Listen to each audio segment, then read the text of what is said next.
If you're a CEO or a senior leader eyeing India's immense market, or perhaps already here and wondering how to sustain or grow your business further, this episode is for you. Today, we're diving into a topic that often gets pushed to the back burner, but should actually be at the very forefront of your strategy: proactively integrating government affairs into your India market entry plan. Why is this non negotiable? Think about it.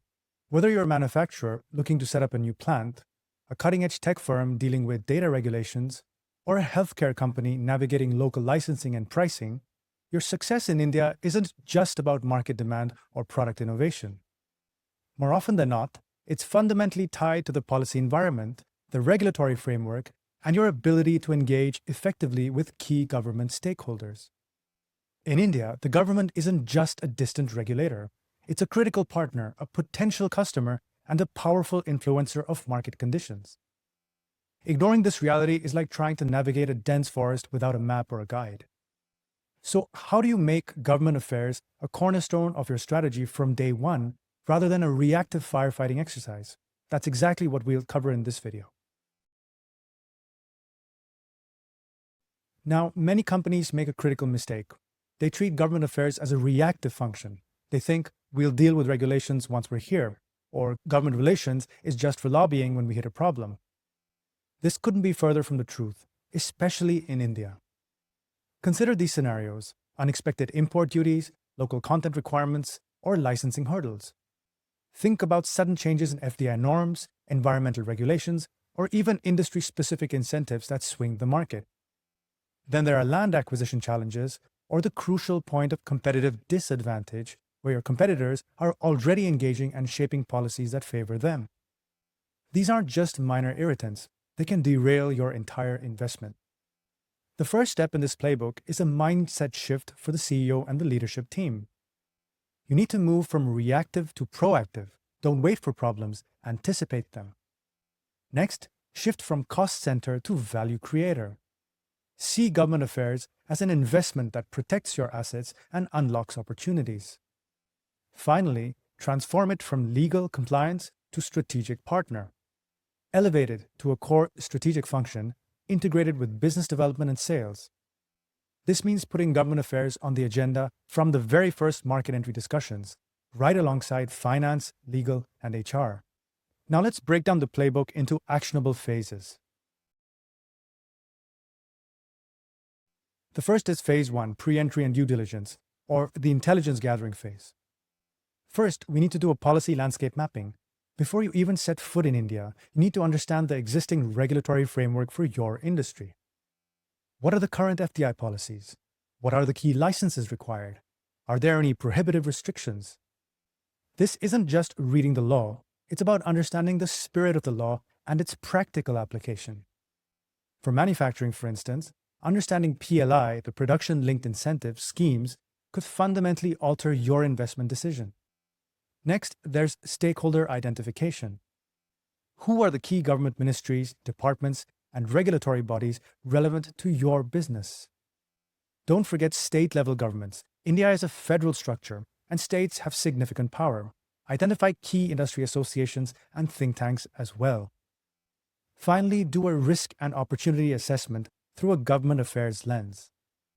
Identify potential policy risks, like upcoming regulations that could impact your product or service, and policy-driven opportunities, such as government incentives for R&D or specific manufacturing.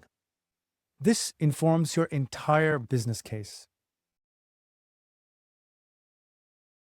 Then we come to phase 2, entry and establishment, where we build the foundation. First, craft your engagement strategy. Who will you meet first? What's your core message? What are your asks, if any? How will you position your company as a contributor to India's growth and not just as a beneficiary? Always focus on job creation, technology transfer, local value addition, and alignment with national priorities. Next, we have proactive outreach and relationship building. This is where the rubber meets the road. You'll have initial meetings to introduce your company, your vision for India, and your commitment. These are often courtesy calls, building rapport. You'll also want to leverage industry associations.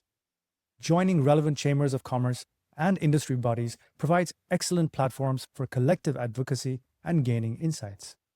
Crucially, build a local government affairs team or a partner. Whether it's an in-house expert or a strategic firm like ours, Respublica Imperium, you need local expertise that understands the nuances, the language, and the informal networks. Finally, there's clear communication and transparency. Be transparent about your intentions and operations. Government officials appreciate clarity and honesty. Avoid any surprises there. And then we have phase 3, growth and sustenance or continuous engagement. First, there's ongoing policy monitoring. The Indian policy landscape is dynamic. What's true today might change tomorrow. Establish robust systems for continuous monitoring of legislative developments, ministerial statements, and regulatory updates. Next, there's proactive advocacy or issue management. So when a policy issue arises that affects your business, engage proactively. Don't just complain, offer solutions. Frame your concerns in a way that aligns with India's broader economic goals. Then we have compliance with a strategic twist. Beyond just meeting the letter of the law, understand its spirit.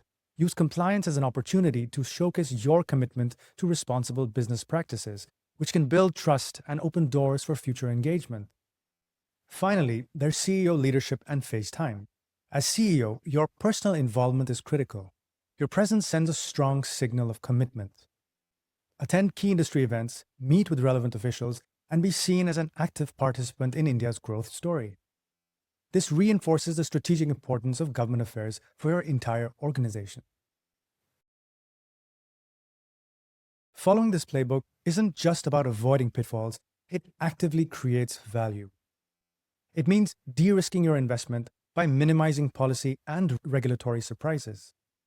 It can lead to accelerated approvals, as proactive relationships often streamline processes. You'll be identifying new opportunities, as being in the loop allows you to spot emerging policy incentives or market shifts before competitors. You'll also be in a position to shape the environment, contributing to policy discussions that can create a more favorable operating environment for your entire industry. And finally, it results in enhanced reputation, because being seen as a responsible, engaged corporate citizen builds immense goodwill. In essence, you're not just bringing a business to India, you're becoming an integral part of India's economic growth story. Integrating government affairs into your India market entry strategy isn't a luxury, it's a necessity for long-term success and resilience. It's about strategic foresight, active engagement, and building trusted relationships. At Respublica Imperium, this is our core expertise. We help CEOs like you to develop and execute this very playbook, providing the intelligence, the networks, and the strategic guidance to navigate India's unique policy landscape. We help you move from feeling reactive to being confidently proactive. If you're a CEO or senior leader looking to enter or expand in the Indian market, and you want to ensure government affairs is a strength, not a weakness, we invite you to connect with us. Visit our website at respublicaimperium.com to explore our services in market entry and government affairs. You can also download our free guide, Leveraging Government Affairs for Strategic Advantage, which is linked in the video description below. Let's build your India success story together. Thanks for watching. Don't forget to like this video and subscribe to our channel for more insights. We'll also be happy to answer any questions in the comments section below. See you next time.